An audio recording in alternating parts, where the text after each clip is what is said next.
The jungle was not quiet. It breathed. It whispered. It moved with 1,000 sounds. Leaves rustled even when the wind was still. The ground felt soft underfoot, but roots twisted beneath it like snakes waiting to strike. Strange birds called from trees that scraped the sky. The air was hot and thick, sticking to skin like wet cloth. This was no place for humans, but one was here. And he was being hunted. She moved like a shadow. Her name was not spoken by the wind, but if it had a voice, it would call her the Huntress. Tall and fierce, she belonged to the Cairo, a race born to stalk, to strike, and to win. Her body was wrapped in armor made of bone and woven vines. Her skin shimmered in the heat. Her eyes were sharp, glowing softly as she scanned the wild. She had tracked many prey across many worlds. None had lasted more than a day, but this one had lasted 7. The human was male. Strong, quiet, and clever. Too clever. He left no footprints. No heat trails. No sign of scent. The traps she laid were untouched. The paths she blocked were cleared without sound. He moved like he had been born in this place. Like he knew it better than she ever could. Each night, she set up camp near water. She waited. She listened. And every time she closed her eyes, she heard them. Footsteps. Behind her.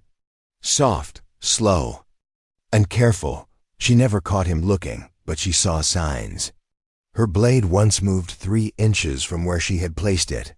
A trail of mud led to her tent. And once, just once, she found fresh footprints near the stream. Not hers. She told herself it was wind or animals. But her body stayed tense through every night. Her fingers never left her weapon. Her eyes scanned the trees again and again. Still, she felt it. A presence, watching, waiting, judging. No one had ever stalked her before. The Corral believed humans were wild and reckless, easy to trap, easy to break, but this one had turned the hunt upside down. She had come to capture him. Now she was not sure who was hunting who. For hours she followed trails she barely understood. A broken leaf here, a slight bend in a tree branch there. She used her scanner. Nothing. She climbed a tree to get a better view. Nothing again. The jungle was alive but empty. It mocked her silence. It laughed with the calls of birds and beasts. And the man stayed unseen. She tried something new. She set no traps, left no signs of pursuit. She sat under a tree, breathing slow, letting her guard drop just enough to tempt him. The sun dipped low. Insects buzzed in thick clouds. Her hand rested beside her blade, her body still. Her mind focused. An hour passed. Then too, a rustle behind her. She turned fast. Nothing, but there on a thick branch just 10 feet away, hung a cloth, human fabric, damp with sweat, tied to the branch like a flag. He had been that close. He wanted her to know. She stared at it. Her chest rose, then fell, then rose again, faster than before. This was no longer a hunt. It was a game, one he was winning. She took the cloth, smelled it. Human. Definitely him. She looked around slowly this time. Not for danger, for clues, for answers. Why was he doing this? Why not run far and vanish? Why leave signs just enough to pull her forward? Maybe he was testing her, or maybe he was sending a message. You can't catch me, but she would. She had to. Not just for pride. Not just for her people, but for something else. Something deeper. Something she didn't yet understand. That night, she didn't sleep. The next day, she moved carefully. She stopped thinking like a K-Rill. She started thinking like a human. She moved in patterns he might expect, then broke them. She stepped in streams to hide her tracks, climbed trees, and jumped from branch to branch. She covered her scent with jungle mud. The prey was smart. She had to be smarter. She found another sign. A campfire, cold for 2 days, hidden under a fallen log. The ashes had been moved aside. hidden under leaves. He knew how to cover his trail, but he made one mistake. A sharp stick had been carved into a spear and left behind. She picked it up, balanced it in her hand. It was light, well made. He had skill, he had strength, and yet he left it here. A gift or a challenge. She was no longer angry. She was impressed and curious. What kind of human lived like this, fought like this, teased a Kirill like it was a game? She wanted to see his face, not just as a target, but as a person. As night came again, she sat near a cliff edge overlooking the trees. The sky was purple, stars blinked slowly in the dark. The jungle roared beneath her, and yet she felt calm. She felt something else too. Warmth, not from the air, from the idea that she was not alone, that he was out there, watching her. Waiting for something. So was she. Waiting for the moment this hunt would end. Not with a weapon, but with a word. And in her heart, the huntress knew this prey had already changed her. The sun rose again, soft and red behind thick jungle clouds. The huntress stood still at the cliff edge. She had not slept. Her muscles ached, but she felt no weakness. Her mind was sharper than ever. She was no longer chasing prey. She was chasing mystery. She packed her things slowly. No rush. This human was not running. He was moving with purpose. He wanted her to follow, and she would. Not as a hunter, but as something more. Her scanners were useless. They blinked with confusion every time she tried to track him. Either the man was using old human tech to hide, or the jungle itself was helping him. She placed the scanner back in her belt and trusted her eyes instead. As she moved through the trees, she started seeing things differently. Not just broken branches and soft soil, but signs, patterns. The jungle had a rhythm, and the human was moving through it like a ghost playing a song only he could hear. Hours passed. No sound but birds and beasts. Then she saw it. A line of carved marks on a tree trunk. Small, clean cuts. 5 of them. A signal or a count. She touched the marks and looked around. Another tree stood 20 paces ahead. More marks. 4 this time. He was counting backward. 5, 4, 3. She followed. 2 trees later, she found the next set. 2. She smiled. The last tree stood alone. 1 mark. Beneath it, a leaf folded in half with a piece of fruit resting inside. Safe to eat. She checked it. No poison. No mold. Clean. He had left it for her. She stared at the fruit in her hand. Her heart beat louder than before. The huntress had never been given anything by her prey. Never a gift. Never a message so silent, but so clear. I see you. I know you are near. She did not eat it, but she placed it in her pouch. She would keep it. She moved forward with careful steps. The trees felt closer now, the jungle louder. But not with fear. With life. She felt alive too. Then she saw him. Far ahead only for a second. But she saw him standing between 2 trees. Tall, broad shoulders. Hair tied back, no armor, no gun. Just him, watching. She froze. He stepped behind the tree and vanished. She ran forward, fast but silent. When she reached the spot, there was nothing. No footprints, no heat, no trace. He had disappeared again, like a ghost. But she knew he had seen her, and he had wanted her to see him. That night, she set up camp near a waterfall. The sound was loud, crashing down over rocks. The air was cooler here. Mist wrapped around the trees like smoke. She lit a small fire, more for signal than warmth. She did not hide it. She sat beside the flame and closed her eyes. Not to sleep. To listen. And then she heard it. Not footsteps. A sound.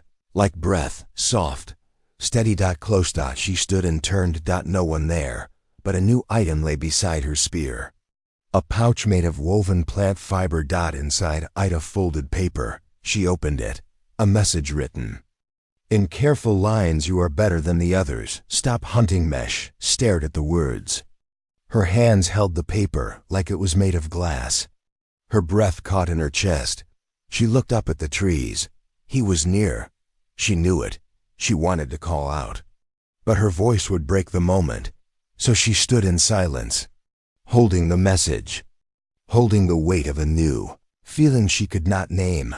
She sat down again, and for the first time in many years she smiled. She read the message again and again. Each word touched something inside her that had been quiet for too long. Respect, trust, and something deeper. She placed the paper beside the fire, not to burn, to keep warm.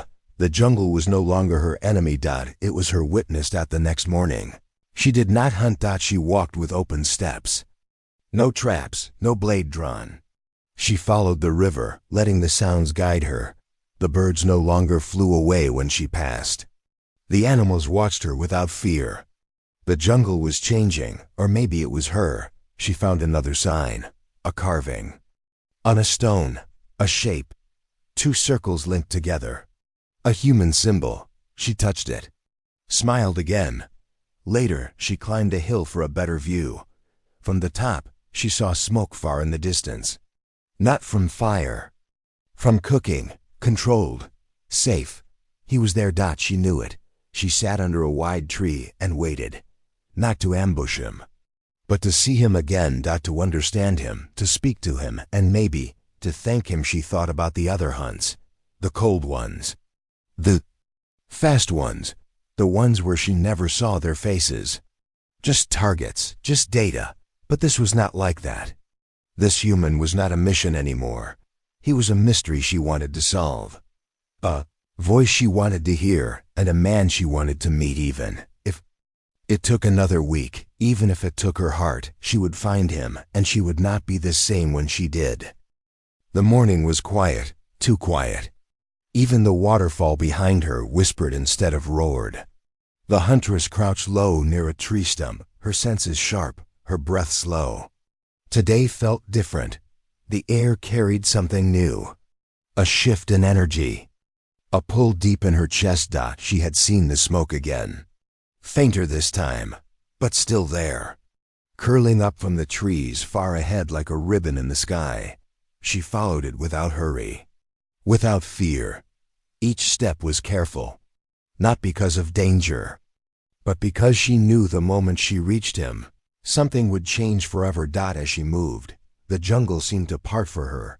Vines loosened, branches lifted. Even the insects stayed away. She was no longer a stranger here. This place had accepted her.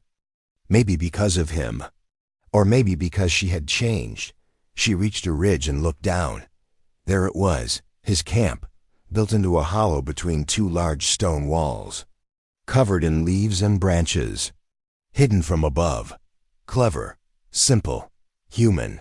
She watched from above, eyes scanning every detail. Then she saw him. The man stood by a small fire, shirtless, skin marked with dirt and sweat. Strong arms moved as he cooked something over the flames. A quiet rhythm in his steps, calm, focused. His back was to her. He didn't look up. But somehow she felt he knew she was there. She watched longer than she should have. Her fingers rested near her blade, but her hand did not move. He sat down, crossed his legs, and began to eat. No fear, no urgency, like he had done this 100 times. She took one slow breath, then another. She stepped forward, out of cover. And the moment her foot touched the stone, a net rose from beneath her. Tight, rough. Round her in seconds. She didn't even have time to curse. She fell sideways. Her arms caught, legs tangled, face pressed into dry leaves. The trap was old, but well made. Her heart pounded with a mix of surprise and something else. Excitement. Footsteps. Approach. Slow. Calm. The human's voice followed, not loud, but steady. I was wondering how long you'd watch. She tried to twist free, but the net held strong. He knelt beside her. Not close, just near enough that she could see his face. He was younger than she expected, but his eyes held age. Not from years, from experience. He didn't look afraid. He didn't even look angry, just curious. He tilted his head. Why are you still here? She stayed silent. He sighed, then cut the net with a sharp tool, but only enough to let her sit up, not escape. She sat. He tossed a bottle of water toward her. It landed near her foot. No poison, no trap, just water. She drank, then looked at him again. I was sent to catch you, she said. Finally, her voice was dry, flat. He nodded. Of course you were. She asked, how did you know? He smiled a little. You stepped on the moss patch near the tree. Twice. No animal would do that. She blinked. That moss had looked untouched, he continued, and I saw you on the ridge 2 days ago. You watched me sleep. She said nothing. Her mind raced. He had known the whole time, every step, every camp, every thought. He stood and walked back to the fire, tossed more wood into it. His back to her again. He spoke without turning. You don't seem like the others, she asked. What do you mean? He turned slightly. The last one who came for me dropped explosives into the river and poisoned the ground. You watched instead. You studied. You even smiled. She frowned. You saw that. He nodded. Your face changes when you stop trying to be a soldier. She stood slowly, still cautious, but not threatening. She said, you trapped me. You could have killed me. He answered, so could you, but you didn't. Slants fell. Again, not heavy, not hostile, just quiet. He handed her something wrapped in cloth. She opened it. Food, cooked, well warm. She sat down beside the fire, not too close but not far. She ate slowly, then asked, what's your name? He hesitated, then answered, Deely. She gave hers in return, but said, you can call me Huntress. He nodded. Fair enough. They ate in silence for a while. Birds chirped nearby. The fire crackled. Time moved slower here. She looked at him again. He had scars on his shoulder, one on his neck, old injuries he had survived. Much more than just Hirsch. She asked, why are you here? Why this jungle? He looked at the flames to disappear. She said, you don't seem lost. He replied, no, I'm exactly where I want to be. She looked around and asked, even with people hunting you? He turned to her. That stopped bothering me after the 5th time. She blinked. 5th? He nodded. Your people aren't the first, nor the smartest, but you're the first to stop and listen. She felt heat rise in her chest, not from the fire, from his words. Was calm but not cold, kind but not weak, and he had seen her, really seen her, not as an enemy, not as a hunter, as a person. She looked at the sky. Sun had moved far, time had passed. She stood. He looked up. Leaving already? She nodded. I need to think. He said, I'll be here. She walked away without looking back, but her heart stayed behind, with the man named Eli, the ghost she had chased, the prey who had turned and offered peace and maybe something more. The jungle had never felt this quiet before. Not dead, not empty, just calm. The huntress moved slowly through the trees, her steps light, her eyes wide, her weapons untouched. She was not following tracks today. She was following thoughts. The night after meeting Eli had changed something inside her. She had gone back to her shelter near the stream, but her mind stayed by the fire. Her dreams were filled with flashes of his eyes, his voice, the steady way he moved, the way he had looked at her without fear. Not many had done that before. The next day, she did not hunt. She did not track. She watched. She studied the jungle, not as a place of survival, but as something alive, breathing, soft and beautiful. She began to notice the details, the glow of leaves in the morning sun, the rhythm of the birdsong, the way the wind touched her skin like water. She returned to Eli's camp. After 2 days, he was not surprised. He sat on the same rock, sharpening a blade made from scrap metal. When he saw her, he nodded once. No words, no questions, just quiet. Welcome. She sat beside the fire again, not as a hunter, not even as a visitor, but as someone unsure of what they were becoming. He handed her a new fruit. Not the same as before, sweeter, softer. He said it was safe. She believed him without checking. That trust felt strange and warm. They ate in silence again. Later, she helped him gather wood. She watched how he moved through the forest. He knew which branches to take and which to leave. He thanked the trees after breaking each one. She asked why. He said because they gave something. Gamesh had never heard that before. In her world, the strong took. The jungle was a challenge to beat. But for Eli, the jungle was a friend. That night, they built a second fire, not for heat, but to keep away the large insects. He told her stories, simple ones. A time when he ran from machines. A place where he hid in caves filled with glowing moss. A night when he saved a wild creature. From a storm. He spoke with no pride. Just memory. His words painted pictures that stayed in her mind. He had seen pain, but he had kept his kindness. That made him rare. She asked him why he spared her, why he never ran too far, why he watched her as she hunted him. He looked into the fire and said, because you didn't really want to catch me, said nothing. Because it was true. She had chased him, yes. But part of her had always hesitated. She had watched more than she had struck. And when she had seen him feed the wounded bird on the riverbank, something had shifted. That bird had no use to him, no reason to save. But he did it anyway. That moment stayed in her heart. She began to visit his camp more often. Not every day, but often enough that it became a rhythm. A second life. She still reported to her people. But her messages became shorter, less detailed. She left out the humans. Name. She erased coordinates. She was no longer a weapon. She was a witness. Then came the drone. It arrived at dusk, floating through the trees with blinking lights and metal wings.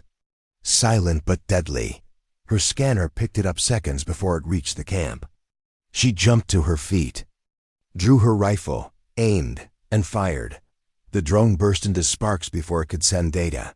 Eli looked at the wreckage, then at her. She said nothing, just picked up the pieces and threw them into the fire. He watched her with soft eyes. You burned your own drone, she nodded. They would have found you, he said, so now they'll come for you. Too, she said. I know, and she didn't regret it, not for a second. She stopped sending messages after that. She destroyed her comms chip and buried the fragments near the roots of an old tree. She told herself it was temporary, but her heart knew better. One evening, after a long day of gathering, she sat beside him on the flat stone near the water. Her shoulder brushed his. He did not move away.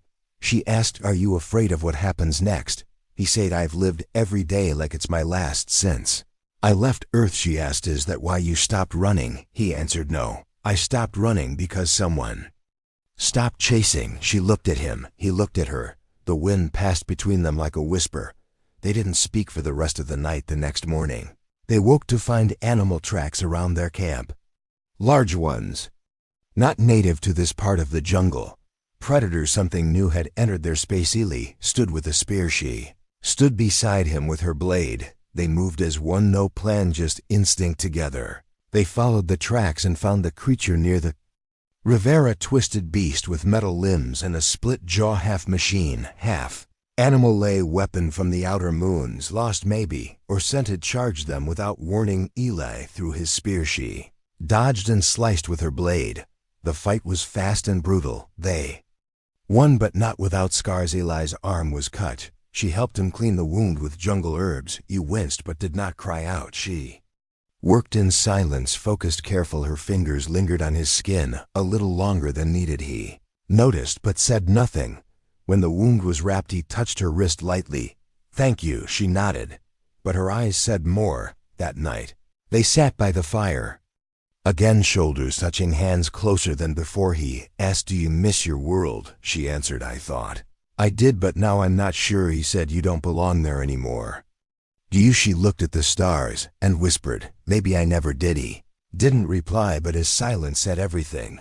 The shift was complete. She had crossed a line that could not be walked back, and she didn't want to. She had come to the jungle as a hunter. She had found more than prey.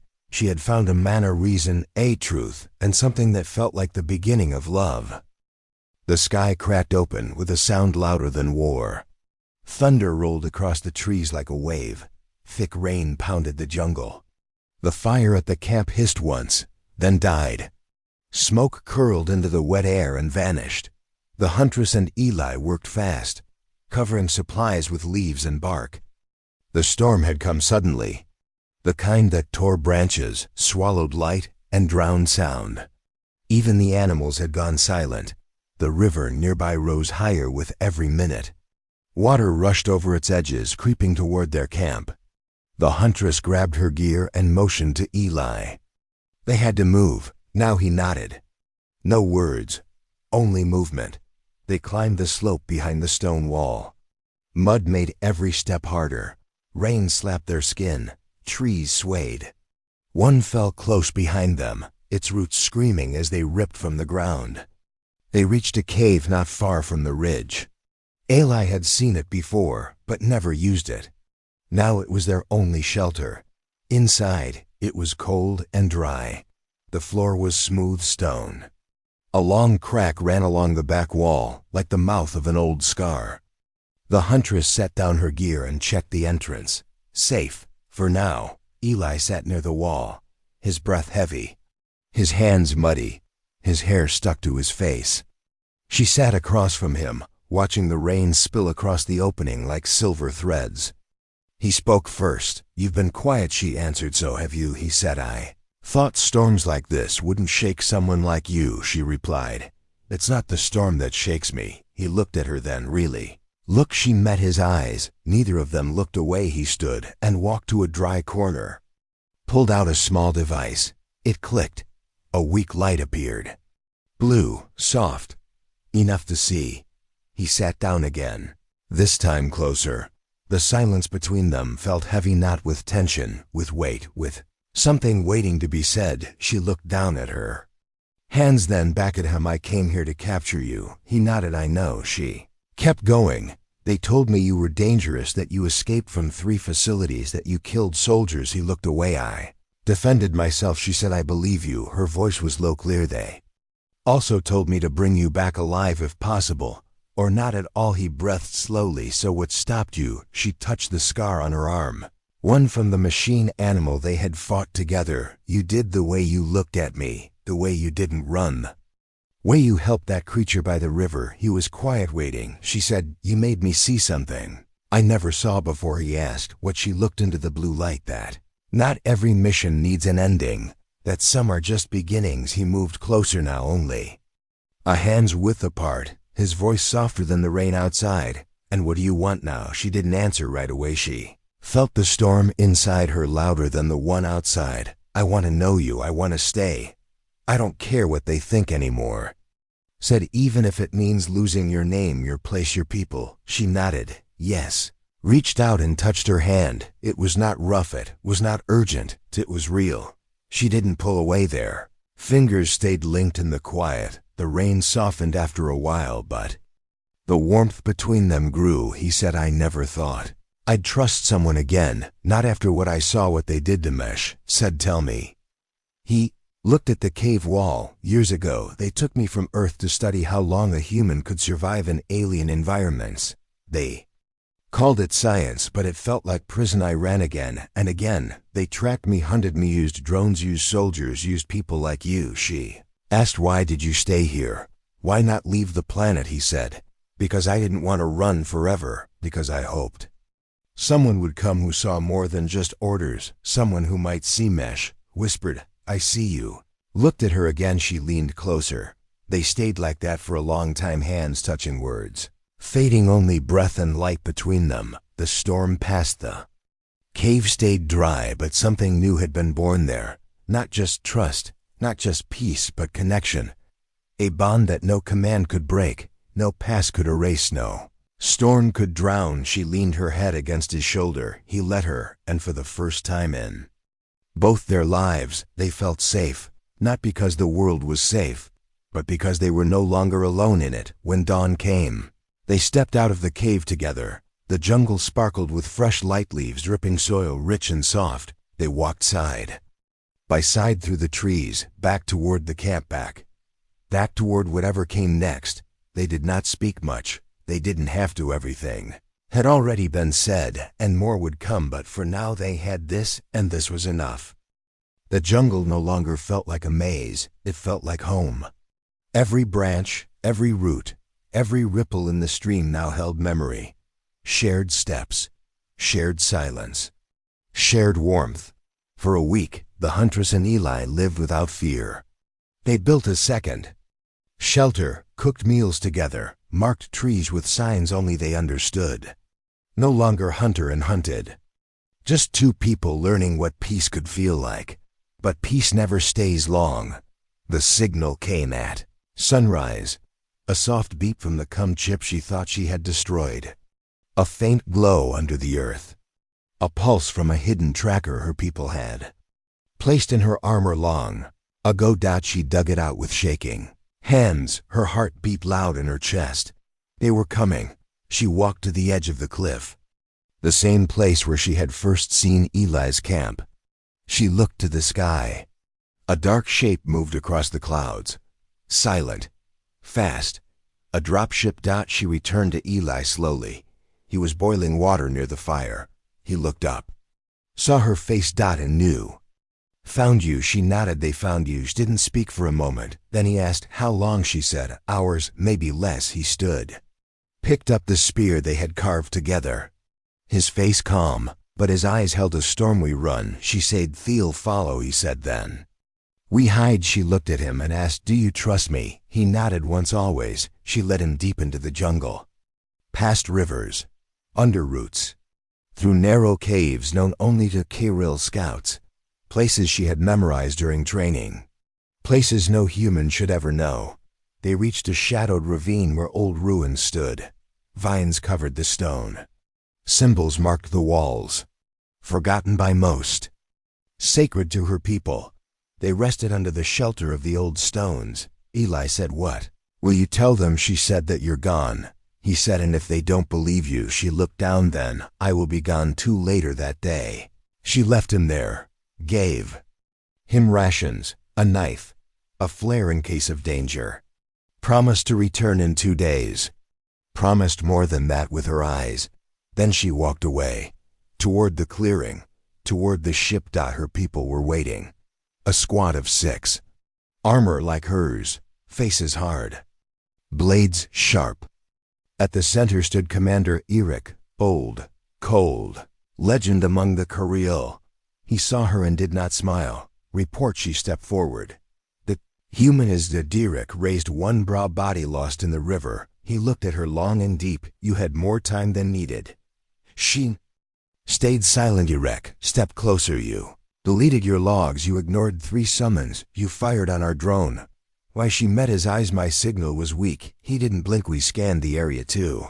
Heat signature. She stayed still. He continued. He is alive. We will find him. You will lead us now. She said. No. His voice dropped lower. Explain. She said, he's not dangerous. He's not what they told you. Zarek said he is a fugitive. She said, he is a man. The squad raised their weapons. Zarek said, you are compromised. You've forgotten who you are. She reached for her blade but did not draw it. She said, I remembered who I am. Eric said, you choose him over us, over your kind, over your name. She said, I choose what is right. Eric stepped back and raised his hand. Take her. The squad moved forward, but she was faster. One motion. She spun and dropped smoke pellets at their feet. The jungle filled with mist. She ran through the trees, over rocks, heart pounding. She had memorized every turn, every root, every gap in the canopy. They chased her. Shouts behind, shots fired, but none hit. She led them away from Eli toward the cliff, toward the trap. She had prepared a pit hidden by leaves. They didn't see it too. Fell. The others paused. She turned and fired a warning shot. Eric stood at the edge of the pit staring. He shouted, this is treason. She shouted back, this is survival. Then she vanished into the trees. She did not return to Eli right away. She waited, watched, made sure they had pulled back when the sun dropped low. She walked back to the ruins. He stood waiting, alive. She ran to him. He caught her in his arms. No questions, just breath, just warmth. They sat under the stars that night. She told him everything. Her squad lie the escape. He said, so now we run together. She nodded. We run and we live. He said, no more hiding. She said, no more pretending. He touched her face and said, you didn't betray them. You chose truth. She said, I chose you. And the stars above them seemed to burn brighter than ever before. The night was still, no wind, no sound. only the slow beat of two hearts inside the ruins. The Huntress sat close to Eli, her head resting against his shoulder, his arm wrapped around her. The stars above them were clear and cold, but their warmth was enough. For now, but they both knew it would not last. That her people would come again, stronger, smarter, more prepared. They would not forgive what she had done, not because of pride, but because of fear. Fear that one of their own had chosen something else. Something they could not control. Eli asked, what happens if they catch us again? She looked up. Then we fight, he said, you and me against them all. She smiled. You and me is all we need. They spent the next 2 days gathering supplies. Water, dried food, tools, everything that would fit in a pack. The Huntress returned to the site where the last drone had crashed. Beneath the ruins, buried under soil and stone, was a ship. Small, old, barely functional. But hidden. It had belonged to a scout who had died years ago. She had found it during training but never reported it. Something in her had told her to leave it alone. Now she knew why. It was their way out. Together, they cleared the overgrowth. They checked the power cells, cleaned the dust from the controls, replaced the air filters. It took time, care, teamwork, and trust. Each night, they slept side by side under the curved wing of the ship. No words were needed anymore. Their silence was deep, their connection stronger than any bond made by command or blood. On the third morning, the ship hummed to life. The lights flickered, the engines stirred. Weak but awake. Eli turned to her. It's ready. She placed her hand on the hull. So are we, but they had to be sure they were not followed. She climbed a tree near the ridge and scanned the horizon. No ships, no movement, only jungle. Still, her gut told her they were close. That night, she did not sleep. She stood watch while Eli rested. Her blade rested across her legs, her eyes on the trees. Before dawn, the sky changed. A dark shape moved fast above the canopy. Then another. Drop ships. She ran back to Eli. They're here. He jumped up. Let's go. They rushed to the ship, loaded the last bag, sealed the hatch. The controls blinked. The screen showed low power, barely enough for orbit. She sat in the pilot's seat. He sat beside her. She looked at him. Ready, he said. Let's disappear. She activated the engines. The jungle roared as heat blasted the trees. Leaves flew in all directions. Birds scattered. The ship lifted, slow at first, then faster. A warning flashed on the screen. Lock signal detected, she said. They're trying to pull us back. He looked at the controls. Then we break free. She pushed the throttle. The ship shook. Alarms rang. Outside, drop ships were closing in. A voice echoed in her. Come surrender. Now return the target. Face your judgment. She turned the come off. Not today, I said. We have one shot, she said. Then let's take it. She activated the shield boost. The system blinked. The energy pulled from the core. Lights dimmed. But the ship pushed harder. They broke through the clouds. The stars appeared again, cold, silent, beautiful, but the screen blinked. Redone of the ships had followed them into the upper atmosphere, firing now. The Huntress turned the ship sharply. A blast passed just beneath them. She said, we need to lose them. Elia opened the back panel. He worked fast, rerouting the heat trail, creating false flares, a trick he had learned during one of his escapes. Enemy ship took the bait, followed the flares, disappeared behind a moon. Huntress let out a breath she hadn't realized she was holding. They were free, for now they floated. In silence, the stars around them like a seal. They looked at her. You okay? She nodded, but her hands shook. He reached out, held them. She said, I thought I would die fighting my own people. He said, you didn't. I lived, and now we live. She looked out the window. What?